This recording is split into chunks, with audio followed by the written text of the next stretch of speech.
आज हम लेंगे बीमा के सिद्धांत। जैसा कि आप जानते हैं, हर क्रिया के प्रभावपूर्ण निष्पादन के लिए कुछ मार्गदर्शक तत्व होते हैं और उन तत्वों को या गाइडलाइंस को सिद्धांतों के नाम से जाना जाता है। बीमा भी कुछ सिद्धांतों से निर्देशित होता है, जिसके कारण कि इसकी प्रभावशीलता बढ़ती है और यह बेहतर व्यवसाय कर पाता है। इन सिद्धांतों को हम दो श्रेणियों में विभक्त करते हैं। प्रथम श्रेणी है बीमा के मूलभूत सिद्धांत। मूलभूत सिद्धांतों से तात्पर्य ऐसे सिद्धांतों से है जो कि पालन किए जाने चाहिए नैतिक आधार पर, तार्किक आधार पर, लेकिन वैधानिक रूप से इनके पालन की कोई बाध्यता नहीं है। अगर इन सिद्धांतों का पालन नहीं भी किया जाएगा तो भी बीमा अनुबंध पर इसका कोई असर नहीं होगा, लेकिन अगर इनका पालन किया जाता है तो बीमा व्यवसाय करने वाले बीमाकर्ता की प्रभावशीलता बढ़ेगी, बीमित को लाभ होगा। अतः बीमा व्यवसाय प्रभावपूर्ण ढंग से निष्पादित किया जा सकेगा अगर इन सिद्धांतों का पालन किया जाता है।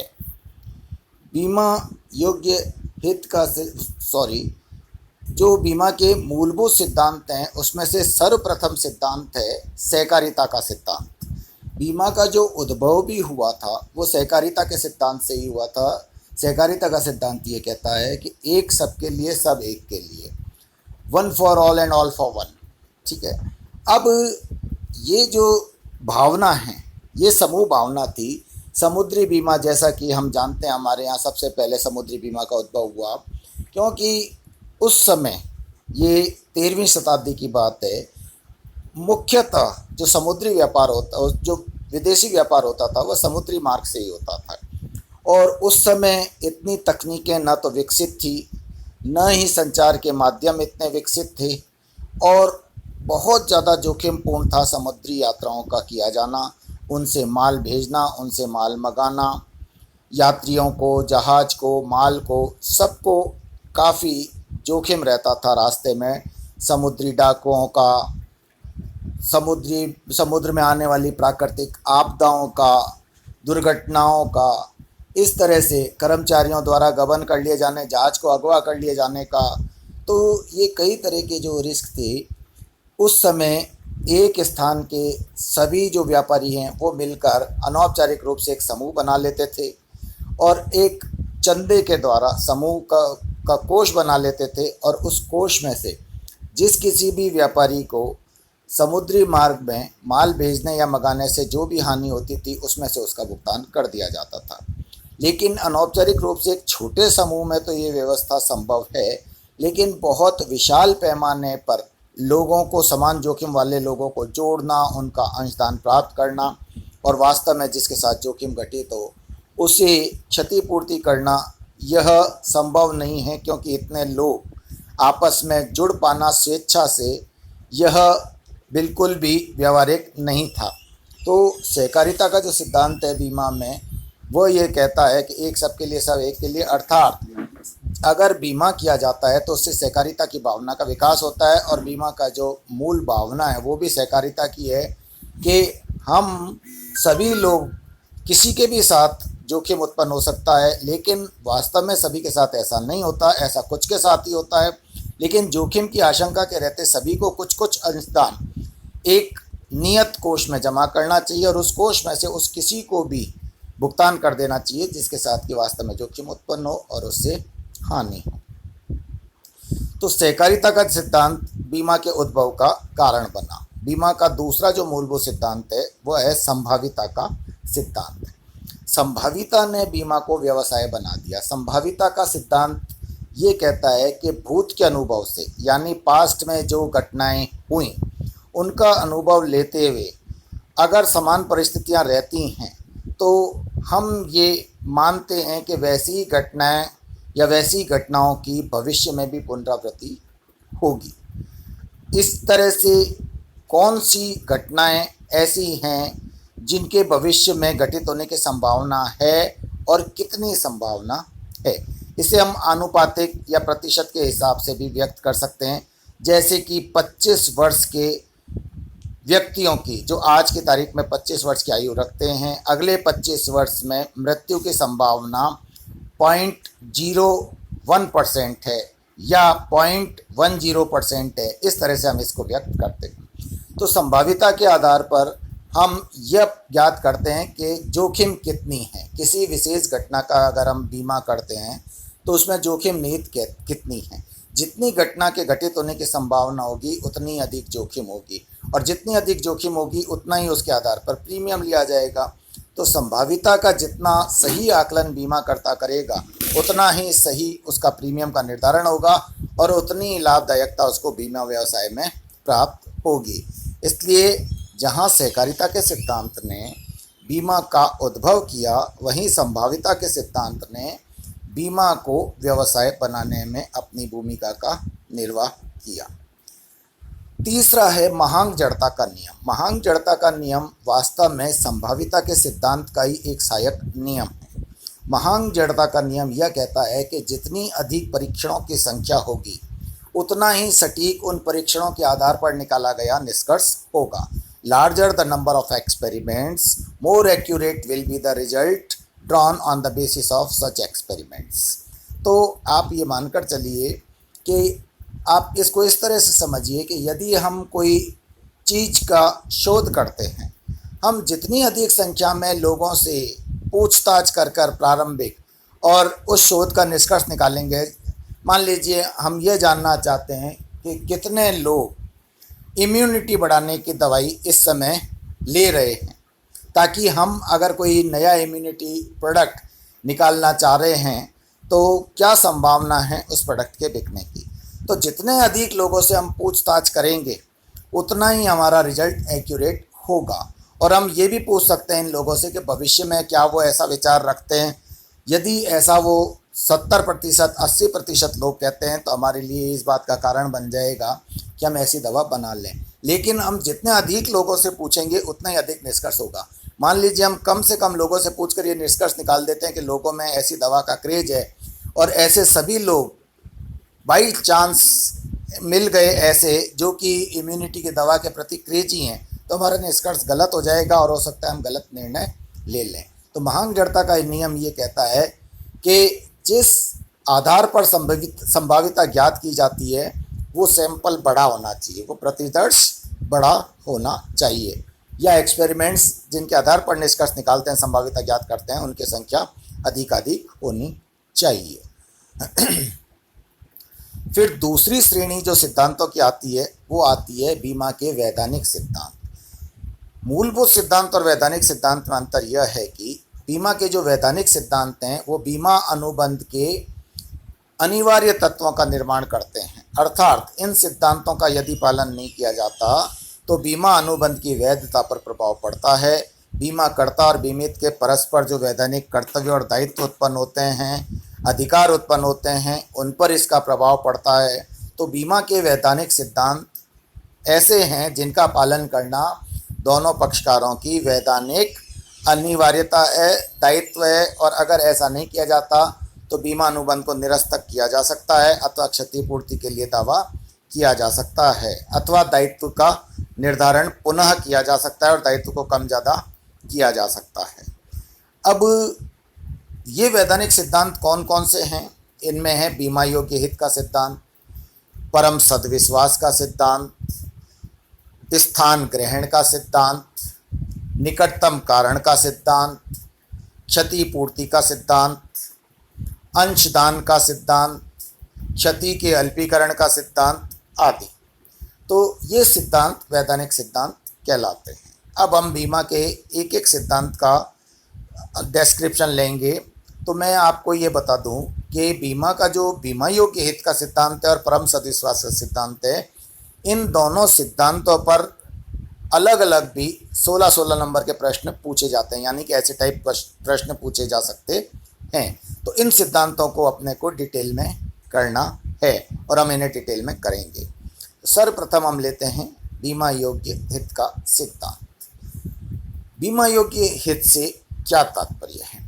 बीमा योग्य हित को जिन अर्थों में व्यक्त किया गया है वहाँ बीमा योग्य हित से तात्पर्य एक बीमित का जिस विषय वस्तु का वह बीमा कराना चाहता है या कराता है, उस विषय वस्तु में बीमा योग्य है, उसके बीमा योग्य हित से तात्पर्य उसके उस आर्थिक हित से है कि यदि वो विषय वस्तु बनी रहती है तो उससे बीमित को आर्थिक कल्याण महसूस होगा या बीमित का आर्थिक कल्याण होगा, और यदि वह विषय वस्तु नष्ट हो जाती है तो इससे बीमित का आर्थिक अकल्याण होगा, उसे आर्थिक हानि होगी। अब यहाँ हम बार बार एक शब्द पर जोर दे रहे हैं बीमा योग्य हित में, और वह है आर्थिक हित। बीमा योग्य हित में हम केवल आर्थिक हित सुनिश्चित करते हैं, ना कि आध्यात्मिक, भावनात्मक, संवेगात्मक या धार्मिक या क्षेत्रीय या अन्य किसी प्रकार का। तो बीमा योग्य हित केवल बीमित का बीमा योग्य विषय वस्तु में जो जिसका कि बीमा कराया जाना है आर्थिक हित है। अगर यह हित उसका विद्यमान है तो वो बीमा कराने योग्य है और क्षतिपूर्ति प्राप्त करने योग्य है, दावा करने योग्य है। अगर उसका यह हित नहीं पाया जाता तो वह बीमा कराने योग्य नहीं है, और अगर उसने बीमा करा भी लिया है तो दावा प्राप्त करने योग्य नहीं है। तो यह बीमा योग्य हित का सिद्धांत है। इस सिद्धांत के अनुसार वही व्यक्ति किसी विषय वस्तु का बीमा करा सकता है जिसमें कि बीमा करा सकता है और दावा प्राप्त कर सकता है जिसमें कि उसका बीमा योग्य हित पाया जाता हो, अन्यथा नहीं। यह है सिद्धांत का कथन। अब बीमा योग्य हित की जो विद्यमानता है ये अलग अलग बीमाओं में अलग अलग समय पर सुनिश्चित की जाती है। जैसे जीवन बीमा में बीमा करवाते समय, बीमा प्रस्ताव स्वीकार करते समय यह देखा जाता है कि प्रस्तावक का प्रस्तावित जीवन में बीमा योग्य हित है अथवा नहीं। अगर उस समय बीमा योग्य हित नहीं पाया जाता तो बीमा प्रस्ताव निरस्त कर दिया जाता है। इसी प्रकार अग्नि बीमा में बीमा करवाते समय और दावा निपटारा करते समय दोनों समय यह सुनिश्चित किया जाता है कि बीमा प्रस्तावक का विषय वस्तु में और दावाकर्ता का क्षतिग्रस्त विषय वस्तु में दावा करते समय बीमा योग्य हित विद्यमान है। ऐसा इसलिए कि मान लीजिए आपने गोदाम में रखे माल का बीमा कराया, उस दिन आपका उसमें बीमा योग्य हित है, लेकिन उसमें से सपोज आपने 2 लाख रुपए का माल एक थर्ड पार्टी को बेच दिया और उस पार्टी ने अभी तक माल की डिलीवरी उठाई नहीं है और उससे पहले गोदाम में आग लग जाती है। तो अब ये जो 2 लाख रुपए का माल जला है उस पार्टी का जिसने कि इसको क्रय कर लिया था लेकिन डिलीवरी नहीं ली थी, यह माल उस अन्य पार्टी का जला है और यह नुकसान बीमित का नहीं है, अतः बीमाकर्ता इसकी भरपाई नहीं करेगा और इस 2 लाख के माल में क्षति वाले दिन बीमित का बीमा योग्य हित नहीं पाया जाएगा। उस दिन इसमें बीमा योग्य हित इसके उस क्रेता का था, थर्ड पार्टी का, जिसने कि इस माल को खरीद लिया था। इसी प्रकार समुद्री बीमा में बीमा योग्य हित बीमा कराते समय सुनिश्चित नहीं किया जाता, बल्कि क्षतिपूर्ति का दावा करते समय यह देखा जाता है कि दावाकर्ता का जिस विषय वस्तु के प्रति दावा किया जा रहा है उसमें क्षति के समय बीमा योग्य हित निहित था। ऐसा इसलिए कि बीमा जो समुद्री बीमा करते हैं वो समुद्री यात्रा की अवधि बहुत लंबी होती है और इस अवधि में माल और जहाज का कई बार क्रय विक्रय हो सकता है। अतः जिस दिन वास्तविक क्षति होती है उस दिन उसका स्वामी कौन है उसी को वास्तव में हानि होगी। तो ये बात सुनिश्चित करने के लिए दावा जब किया जाता है तब बीमा योग्य हित सुनिश्चित किया जाता है। हम ये भी मानकर चलते हैं कि समुद्री बीमा में चाहे माल हो चाहे जहाज हो लाखों रुपए का होता है और इसका प्रीमियम भी कम नहीं होता, तो कोई बिना बात के ही इसका बीमा नहीं कराएगा। बीमा वो ही कराएगा जो कि वास्तव में माल या जहाज की क्षति से आर्थिक क्षति की आशंका रखता हो। तो ये बीमा योग्य हित सुनिश्चित करने के समय के संबंध में बात है। बीमा योग्य हित उत्पन्न किस आधार पर होता है, इसके संबंध में हम ये कह सकते हैं कि बीमा योग्य हित की उत्पत्ति के निम्न आधार हैं। नंबर 1, बीमा योग्य हित संपत्ति में सहस्वामित्व अथवा सहस्वामित्व के कारण उत्पन्न हो सकता है, संपत्ति के उपयोग के अधिकार के कारण उत्पन्न हो सकता है, संपत्ति बंधक अथवा गिरवी रखने के कारण उत्पन्न हो सकता है, विशिष्ट अनुबंध के कारण उत्पन्न हो सकता है जैसे पट्टे का अनुबंध है, गिरवी का अनुबंध है, निक्षेप अनुबंध है आदि। कानूनी प्रावधानों के कारण उत्पन्न हो सकता है जैसे किसी नियोक्ता का कर्मचारी में होता है कर्मचारी क्षतिपूर्ति अधिनियम के अंतर्गत अगर किसी कर्मचारी की कार्य के दौरान कोई अंग भंग हो जाता है या शारीरिक क्षति होती है तो नियोक्ता को उसको क्षतिपूर्ति देनी पड़ती है, और इसका यदि नियोक्ता बीमा करा लेता है तो उस पर अचानक आर्थिक दायित्व नहीं उत्पन्न होता। इसी प्रकार से वाहन का यदि किसी वाहन के मालिक ने किसी अन्य व्यक्ति को रोड पर नुकसान कर दिया वाहन की टक्कर से, या उसके वाहन का नुकसान कर दिया और उसने यदि केस किया तो उसको जो क्षतिपूर्ति देनी पड़ेगी वह वाहन मालिक का दायित्व उत्पन्न होता है। इसका भी बीमा कराया जा सकता है, इसे थर्ड पार्टी इंश्योरेंस कहते हैं। कानूनी संबंधों के कारण जैसे कि पति पत्नी का परस्पर एक दूसरे में होता है, नियोक्ता एवं कर्मचारी का परस्पर एक दूसरे में बीमा योग्य पाया जाता है। एक बीमाकर्ता का भी बीमाकृत संपत्ति में पुनर्बीमा के उद्देश्य से बीमा योग्य हित पाया जाता है।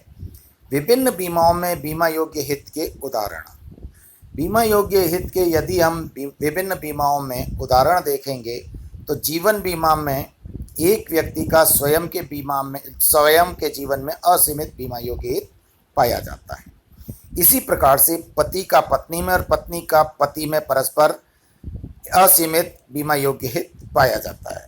ऋणदाता का ऋणी के जीवन में ऋण एवं ब्याज राशि की सीमा तक बीमा योग्य हित पाया जाता है।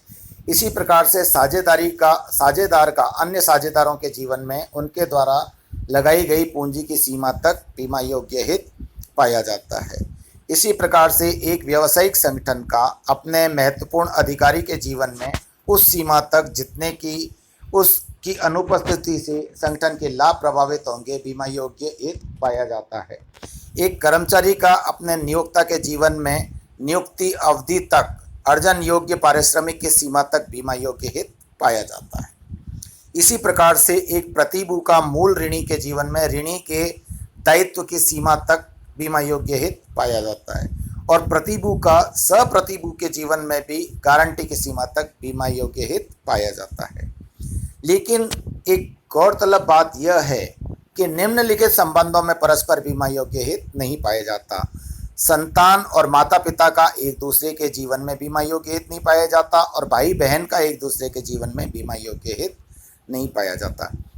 इसी प्रकार अग्नि बीमा में बीमा योग्य हित के उदाहरण यदि हम देखें तो एक संपत्ति के स्वामी का अपनी संपत्ति में, संपत्ति के सह स्वामी का संपत्ति में अपने हित की सीमा तक, एक बंधकी एवं गिरवी ग्रहीता का बंधक अथवा गिरवी रखी गई संपत्ति में ऋण एवं ब्याज की सीमा तक, किराएदार का उपयोग हेतु ली गई संपत्ति में, पट्टेदारी का पट्टे पर ली गई संपत्ति में, ठेकेदार का कार्य के लिए किराए पर लिए गए उपकरणों मशीनों में, बीमाकर्ता का पुनर्बीमा के उद्देश्य से बीमाकृत संपत्तियों में, निक्षेप ग्रहीता का निक्षेपित माल में, एजेंट का नियोक्ता के माल एवं संपत्ति में, और प्रन्यासी का प्रन्यास की संपत्तियों में। और यदि हम सामुद्रिक बीमा में बीमा योग्य हित के उदाहरण लें तो जहाज के मालिक का जहाज के मूल्य तथा भाड़े की राशि तक,